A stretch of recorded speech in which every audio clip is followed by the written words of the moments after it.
जत तालुक्यातील वाळेखिंडी येथील दुर्दैवी घटना. वडिलांसमोरच 13 वर्षीय मुलाचा विहिरीत पडून दुर्दैवी मृत्यू. जत तालुक्यातील वाळेखिंडी लोणारवाडी परिसरात अत्यंत हृदयद्रावक घटना घडली असून शेतातील विहिरीत पोहण्यासाठी गेलेल्या मुलाचा वडिलांसमोरच बुडून दुर्दैवी मृत्यू झालाय.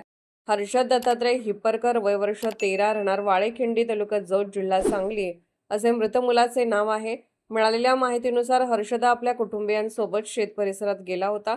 सर्वजण व्यवस्थित असताना हर्षद विहिरीत पोहण्यासाठी उतरला, मात्र पोहत असताना अचानक दम लागल्याने तो पाण्यात बुडू लागला. ही घटना वडिलांच्या डोळ्यासमोर घडल्याने परिसरात एकच आक्रोश झाला.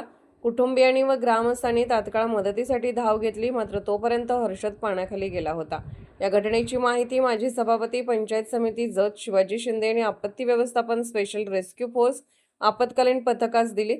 सकाळी सुमारे 7 वाजण्याच्या दरम्यान माहिती मिळताच पथकाने तात्काळ घटनास्थळी धाव घेत शोधमोहीम सुरू केली. घटनास्थळी पाहणी करून सुमारे 45 फूट खोल विहिरीत शोधकार्य राबवण्यात आले. काही मिनिटातच स्पेशल रेस्क्यू फोर्सच्या जवानांनी मुलाचा मृतदेह बाहेर काढला.